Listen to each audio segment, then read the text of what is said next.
Very good. ഞാൻ ചോദിച്ചു. എന്താ പോലീസ് അന്വേഷിച്ചു വന്നു? അതെ. ഓ, അതൊന്നും കാര്യാക്കണ്ട. അതെല്ലാം പോലീസിന്റെ ഒരു തരം വേലയല്ലേ. എന്തെങ്കിലും പ്രശ്നങ്ങളുണ്ടായാലോ? എന്ത് പ്രശ്നം? ആത്മഹത്യ തന്നെ. ഓ, ഇനിയിപ്പൊ കത്തിച്ച് ആരെല്ലാം കൂട്ടി നോക്കാൻ പോകുന്നു. മിസ്റ്റർ വിനോദ്, നിങ്ങൾ പേടിക്കണ്ട. എന്തു വന്നാലും ഞാൻ ഏറ്റു. ഞാൻ IG വിളിച്ചിരുന്നു, കിട്ടിയില്ല. അഥവാ പോലീസ് അറസ്റ്റ് ചെയ്താൽ തന്നെ ഞാനല്ലേ ഉള്ളത്. അടുത്ത നിമിഷം വെളിയിൽ കൊണ്ടുവരും. നിങ്ങൾ പതറാതിരുന്നാ മതി. നിങ്ങളവിടെ പോയിട്ടില്ല, അത് തന്നെ എന്ന് തന്നെയാ ഞാൻ പറഞ്ഞത്. ഗുഡ്. പോലീസിനൊരു ചുക്കും ചെയ്യാൻ പറ്റില്ല. ഇതിനു മുമ്പ് വർമ്മ ഒരു സൂയിസൈഡ് അറ്റംപ്റ്റ് നടത്തിയതിനെ ഞാൻ പിന്തിരിപ്പിച്ചതാണെന്ന് IG-യോട് രഹസ്യമായി ഞാൻ പറഞ്ഞിട്ടുണ്ട്. അയാൾക്ക് എന്നെ വിശ്വാസവുമാണ്.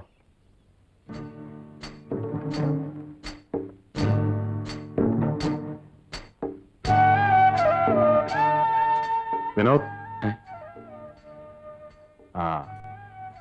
സിന്ധുമോളെ ഒന്ന് മാറ്റി. ഞാനില്ലാത്തപ്പോൾ ഇവിടെ നിർത്തുന്ന അത്ര പന്തിയല്ലെന്ന് എനിക്ക് തോന്നി.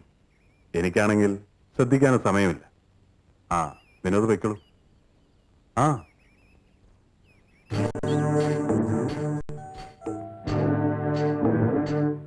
പൊയ്ക്കോളൂ.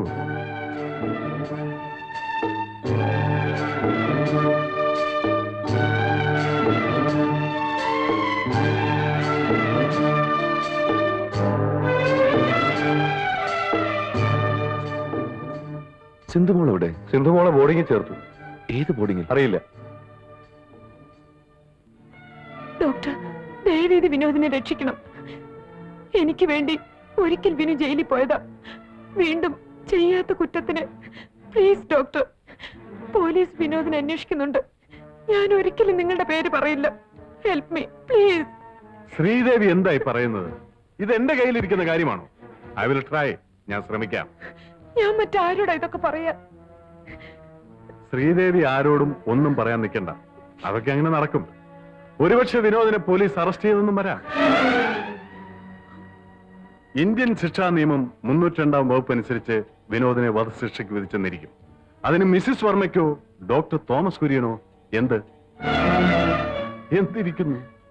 ഇങ്ങനെ നിർദ്ദയം സംസാരിക്കരുത് ഡോക്ടർ. നിർദ്ദയം എന്നെ കൊണ്ട് പ്രവർത്തിപ്പിക്കാതിരുന്നാൽ മതി. മകൾ സുഖമായി ജീവിക്കണമെന്ന് ആഗ്രഹിക്കുന്നെങ്കിൽ ഞാൻ പറയുന്നത് കേൾക്കുക. Don't argue with me. മനസ്സിലായല്ലോ?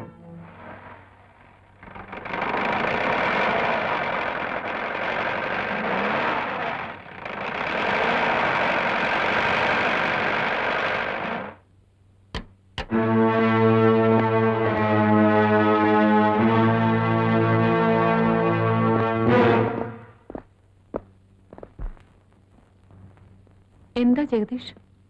ഞാൻ ഇങ്ങോട്ട് താമസം മാറ്റി എന്താന്ന് ആലോചിക്കുക. അതെന്താ? അല്ല, മാഡത്തിന് ഏകാന്തത ഒരു ബുദ്ധിമുട്ടായി തോന്നി കാണും. എനിക്കെന്താ ബുദ്ധിമുട്ട്? വർമ്മ സാറിന്റെ മരണം കൊലപാതകമാണെന്നുള്ള പോലീസിന്റെ സംശയത്തിൽ വിനോദിന് മാത്രമല്ല മാഡത്തിനും പങ്കുണ്ടെന്നായിരുന്നു പരാതി. മാഡത്തിന്റെ കാര്യം ഞാൻ പറഞ്ഞ് അഡ്ജസ്റ്റ് ചെയ്തു. അതുകൊണ്ട് അല്ല, പകലായാലും രാത്രിയായാലും ഒരു കൂട്ടുണ്ടാകുന്ന നല്ലതല്ലേ? വേറൊന്നല്ല, ഞാൻ ഈ വീട്ടിൽ താമസിച്ചാലും രാത്രി മാഡത്തിനോട് ഉറങ്ങിയാലും വേറെ ആരും അറിയാൻ പോകുന്നു. നീ ആരോട് സംസാരിക്കുന്നറിയോ? അതിനിത്ര ഒച്ചവയ്ക്കേണ്ട കാര്യമൊന്നുമില്ലല്ലോ. വർമ്മ സാറ് ജീവിച്ചിരിക്കുമ്പോ വിനോദിന് ഇവിടെ കിടന്ന് ഉറങ്ങാല്ലേ? ഇതൊരു തുടക്കമല്ലേ കൊച്ചേ? അല്ല, എനിക്കൊരു സംശയം. കൊച്ചം എന്തിനത്ര പതിവൃതയമെന്ന്? കനിയൊന്നുമല്ലോ, ഒന്ന് പെറ്റതല്ലേ? റോബർട്ട്,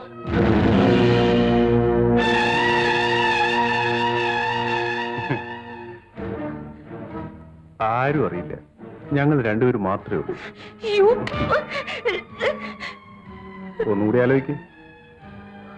ഞങ്ങൾ പോയിട്ട് വരാം. ഇതൊക്കെ ഇവിടെ പുതുമയൊന്നുമല്ല ശ്രീദേവി. വരട്ടെ.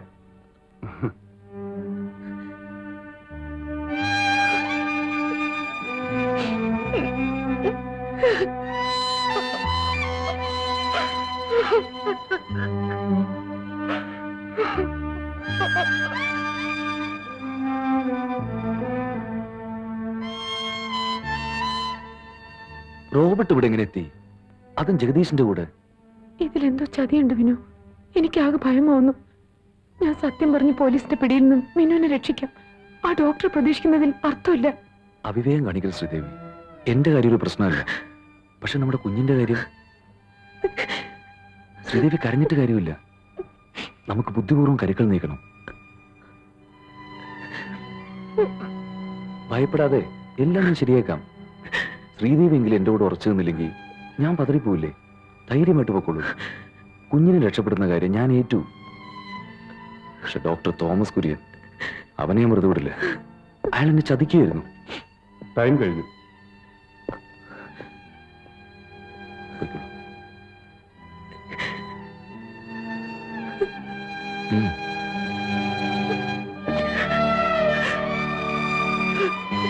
ആണോ നിങ്ങളുടെ ഉദ്ദേശം? അതെ, അത് തന്നെയാണ്. നിരപരാധിയെ കൊലയാളിയാക്കി സുഖമായി നിങ്ങൾക്ക് ഇവിടെ ജീവിക്കാൻ കഴിയുമെന്നാണോ നിങ്ങൾ ധരിക്കുന്നത്? ജീവിക്കും, തീർച്ചയായും. എങ്കിൽ നിങ്ങൾക്ക് തെറ്റുപറ്റി. എനിക്ക് തെറ്റിയിട്ടില്ല. അത് നിങ്ങളുടെ മനക്കോട്ടയാണ്. ഒരിക്കലുമല്ല. ഞാൻ വിചാരിച്ചാൽ ഈ വീട്ടിൽ നിന്നും നിങ്ങൾ അറസ്റ്റ് ചെയ്യിക്കും. നീ വിചാരിക്കില്ല. നിന്റെ കുഞ്ഞ് എന്റെ പക്കലുള്ളിടത്തോളം കാലം നിനക്കത് ചെയ്യാൻ കഴിയില്ല. ഞാൻ നിങ്ങളോട് എന്ത് ദ്രോഹമാണ് ചെയ്തത്? നിങ്ങൾ എന്തിനെന്നെ ശിക്ഷിക്കുന്നു? നിങ്ങൾ എന്റെ മകളെ കൈക്കലാക്കി നിരപരാധിയായി വിനുവിനെ കൊലപാതകയാക്കി പാവപ്പെട്ടെന്റെ ഭർത്താവിനെ നിങ്ങൾ കൊന്നു. നിന്റെ കുഞ്ഞിനെ ഞാൻ കൈക്കലാക്കിയത് ശരിയാണ്. നിന്റെ പഴയ കാമുകനെ കൊലപാതകയാക്കിയതും ശരിയാണ്. പക്ഷെ നിന്റെ ഭർത്താവ് നിരപരാധിയോ? ലോകം കണ്ടിട്ടുള്ളതിൽ വെച്ച് ഏറ്റവും ക്രൂരനായ ആ ദ്രോഹി നിരപരാധിയോ? നിനക്കറിയാമോ അവൻ ആരായിരുന്നുവെന്ന്? നിനക്കറിയാമോ അവൻ എന്താണ് ചെയ്തതെന്ന്? നിനക്കറിയാമോ എന്റെ മകൾ എങ്ങനെയാ മരിച്ചതെന്ന്? എന്റെ മകളെ കൊന്നതാരാണെന്ന് നിനക്കറിയാമോ? നിന്റെ ഭർത്താവ് ചമഞ്ഞ ആ ദ്രോഹി. എന്റെ സ്വപ്നങ്ങളുടെയും സൗഭാഗ്യങ്ങളുടെയും സ്വർഗരാജ്യമായിരുന്ന എന്റെ മകളെ കേവലം ഒരു ഉദയോർമ്മ പിച്ചു ചീന്തിയാൽ എല്ലാം അവസാനിക്കുമെന്ന് കരുതിയോ? No, never. എന്റെ മകൾ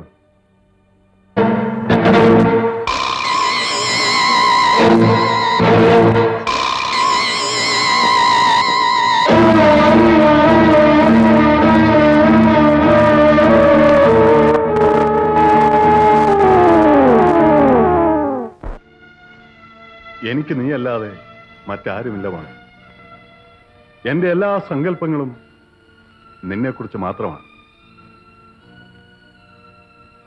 നീ എങ്ങനെ ജീവിക്കണം, നിന്റെ ഭാവി എങ്ങനെ ആയിരിക്കണം എന്നൊക്കെ തീരുമാനിക്കേണ്ടത് ഞാനല്ല, നീയാണ്. ഡാഡി എന്ന നിലയ്ക്ക് തന്റെ മകളെക്കുറിച്ച് ചിന്തിക്കാൻ എനിക്ക് സ്വാതന്ത്ര്യമുണ്ടല്ലോ. ആ നിലയ്ക്ക് നീ ഇഷ്ടപ്പെടുന്ന ചെറുപ്പക്കാരൻ ചീത്തയാണെന്ന് ഞാൻ പറയില്ല. അവൻ നമ്മളെക്കാൾ സാമ്പത്തിക ശേഷി കുറഞ്ഞവനാണ് എന്നതിലും എനിക്ക് പരാതിയില്ല. പക്ഷേ നമ്മുടെ മതത്തിൽപ്പെട്ടവനായിരുന്നെങ്കിൽ കൂടി ഞാൻ കണ്ണടയ്ക്കുമായിരുന്നു. ഇത് നിവൃത്തിയില്ല മോളെ. ഡാഡി, ഞാനും സുരേഷുമായി വളരെയധികം അടുത്തുപോയി. സോറി മോളെ, നിനക്കതിനുള്ള പ്രായമൊന്നും ആയിട്ടില്ല. Daddy, no no need of further explanations. Okay? എന്തു വന്നാലും ഡാഡി സമ്മതിക്കില്ലെന്ന് പറഞ്ഞു സുരേഷ്. സിന്ധു കരയണ്ട. ഡാഡിയോട് ഞാനും സംസാരിക്കാം. വേണ്ട സുരേഷ്, എനിക്ക് പേടിയാവുന്നു. ഏയ്,